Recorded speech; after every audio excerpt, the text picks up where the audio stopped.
Je m'appelle Peggy Daguet, je suis infirmière libérale depuis un petit peu plus de 20 ans maintenant.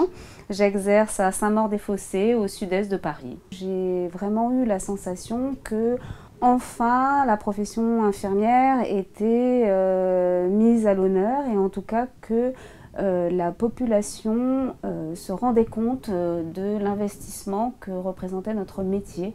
Les gens avaient l'impression que c'était plutôt un acquis et que ça faisait partie de la cause infirmière. Or, depuis le début de la pandémie, les gens ont réalisé que les infirmiers travaillaient beaucoup, que les infirmiers s'investissaient beaucoup et qu'ils souffraient, qu'ils étaient réellement en souffrance. Je m'appelle Dorothée Calvet, je suis infirmière en réanimation à l'hôpital Simone Veil d'Aubonne.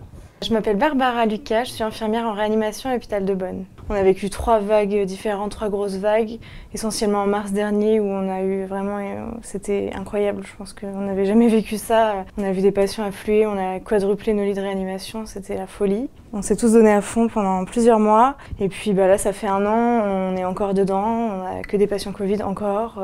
On a des renforts de l'extérieur qu'il faut former à la réanimation, donc ça prend aussi beaucoup de temps, donc on a des journées qui sont quand même bien chargées et on fait face à des nouveaux patients qu'on ne connaissait pas, des prises en charge qu'on découvre. Donc on en apprend tous les jours, on change nos thérapies, on s'adapte aux patients, aux nouvelles recommandations. Maintenant la fatigue se ressent. À chaque nouvelle annonce du gouvernement, on se demande ce qui va nous se passer derrière, donc on est toujours un peu angoissé. Donc voilà, je suis fatiguée. Mais la volonté est toujours là pour les malades.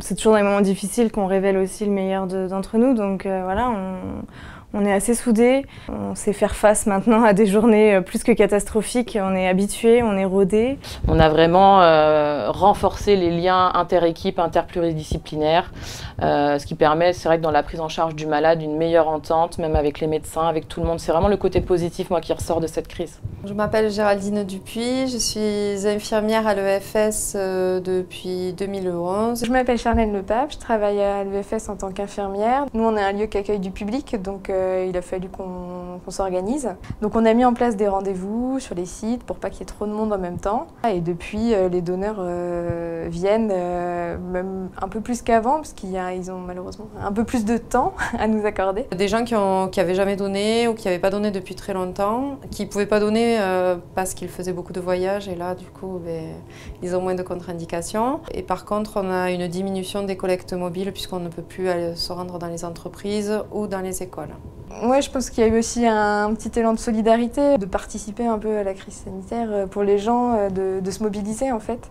Je suis partie de chez moi plusieurs mois, je suis partie en mars et je suis revenue fin juin, en sachant que j'ai une famille, 3 enfants, un mari, et je ne les ai pas vus du tout durant cette période. Souvent les mères disent à leurs enfants « Ne t'inquiète pas, tant que je suis là, tu ne risques rien ».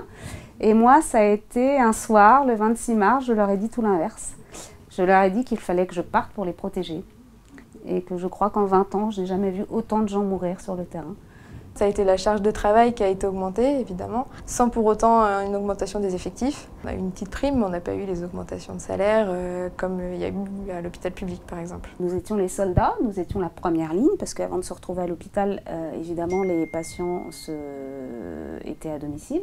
Les dotations ont commencé à arriver et elles étaient ridicules. C'est-à-dire qu'on avait 6 masques par semaine. Alors que maintenant on sait que la durée de vie d'un masque est d'à peine 4 heures. La société civile s'est substituée finalement à l'action gouvernementale. J'avais des enveloppes remplies de masques tous les jours dans ma boîte aux lettres, des gens qui m'apportaient des choses, voilà, pour m'aider. Il ne faut pas oublier qu'on fait ça aussi parce qu'on aime notre boulot. C'est aussi pour aider les autres. C'est aussi le moment ou jamais de faire reconnaître notre métier. Ça passe aussi par des conditions de travail plus décentes, plus acceptables. Donc, vous savez, on est infirmier, on est dans les chambres, on nous demande de plus en plus de faire des tâches administratives, de compléter des feuilles, des dossiers, toujours plus du côté paperasse, c'est pas du tout notre cœur de métier. Que ce soit des soins techniques, la prise en charge des familles, c'est vraiment très particulier en réanimation et on aimerait bien un petit peu cette reconnaissance de notre métier, des technicités pointues. On a applaudi les infirmiers pendant le confinement, mais aujourd'hui, est-ce que les gens s'en souviennent? De la prison à la maison de retraite, à l'hôpital, en ville, à l'école, au lycée, à l'université, dans les crèches, dans les maternités. L'infirmier est quelqu'un qui est en contact de la population de la naissance à la mort et en passant par tous les stades de la vie. Bonne fête des infirmiers et bon courage.